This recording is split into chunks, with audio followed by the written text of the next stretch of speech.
Makadi mhuri yeZimbabwe. Zita rangu ndichitwa Sokostina kana kuti Pelagiyo Kwamporwa.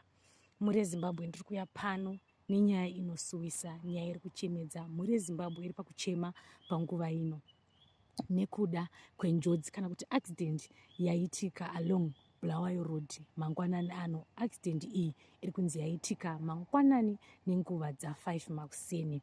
Vatiri kukurukura navo vanga vachiti ivo kombi iyi yanga ichibva kuDZ ichienda nevamwe vanga vachienda kuMbare, kuratidza kuti kombi yanga ichienda nevai vanotengesa pamusika mangwanani makuseni vachienda zvavo kunohodha vachienda kuMbare, ndoko kwanga kuchibva kombi iyi. Vatataura navamwe vari kuti izvo chaitika ndechekuti uyu wekombi uyu anga akamira murodhi achida kutakura vanhu asina kumira panhu pakafanira, kureva kuti anga achifanira kunge akamira pabhasi stop, asi anga akamira murodhi. Imo murodhi mumwe chete manga muchiita sekuti mamune traki yanga yakamirawo zvakare murodhi imomo. Saka chazoitika ndechekuti kwanga kuchibvawo gonyeti kumashure nekuda kwekuti kombi yanga yakamira murodhi.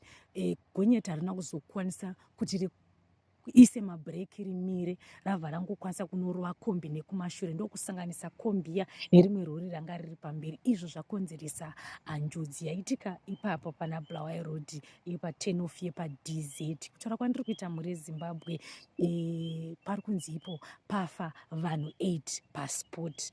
Vamwe vakuwara zvavo, asi vanhu 8 ndo vari confirmed kuti ndivo vafa. Nyaya inochemedza, nyaya inosiririsa mhuri yeZimbabwe. Isu seSly Media TV tinongoti kune mhuri dzarasikirwa nehama dzavo dzanga dziri mukati mekombi iyoyi, Mwari akunyaradzei. Zvakare tinongoti kune vanofamba nemakombi kana kuti vatyairi, dai magonawo kufamba zvakanaka, nekuti hapana chinonakidza kuti vanhu vazhinji vanorasikirwa neupenyu nokuda kwokungoti iwo hausina kuteedzera mutemo wemumugwagwa. Saka ndiyo nyaya yandanga ndichiita mhuri yeZimbabwe. Tinongoti kune varasikirwa, Mwari ngaakunyaradzei. Ndinotenda.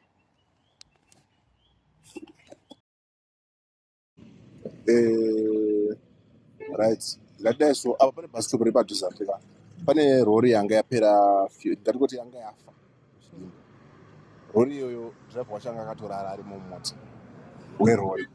Saka wekombi makuseni kuma25 vanhu vari kuenda kuMbare atakura vanhu, ndobva azoona mumwe munhu ari kuda kuenda, ndobva arivhesa achifamba ari muinner lane achirivhesa, but tikutaura zvekuti tine idouble lane handitika werori yake yakafa iri kunze kwerodi. Uyo ari kurivhesa, kune truck iri kubva kumashure iri kukwidza along Bulawayo Road iri kuenda kuway yekuenda kutown handiti. Right. Rori iyoyo hamana manzvengero yanga ichaita, angosvika achingorova mota, zvekuti vamwe amai vanga vachida kutakurwa vacho vabva vachofira pasport, vachangoisa gumbo 1 ndobva vafira ipapo. Alright. Yeah, it's a very sad story yaitika, incident yaitika. Ndisingazive kuti mimi sofa mungazive kuti pari kunsofa pafa vanhu vangani? So far confirmed pane 8. Ndo vari kunzi vafa. Takatarisa nhau dzevakoma nemakombi dzimukoma, tikuona kuti government has been trying kuti vanhu ava vabviswe parodhi.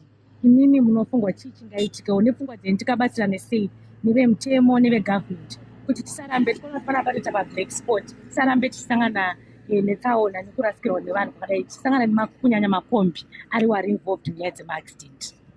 Issue hombe yandiri kuona inyaya yenegligence on the part yevemakombi. Mastika of course vanawo vakade handitika, but I think kuti sevanhu vanopiwa mastika handitika, unenge uri affiliate kana toti uri ndo bandiko raunofungwa ndo rinokumirira pazvinhu zvako zvese zvaunenge uchiita, zvakanaka seorganization handitika, but vanhu ivo vanofanira kunge vachidzidziswa kuti uchitakura vanhu totarisira kuti kana uri member yedu isusu unofanira kunge uchitakura mitemo yedu isusu inoti zvakati, because mitemo yavo inofanira kuti ngatingoti inofanira kuita tali nemitemo yemurodhi, because that's safety first zvatiri kutaura nezvazvo. Thank you so much, Mama Mashita.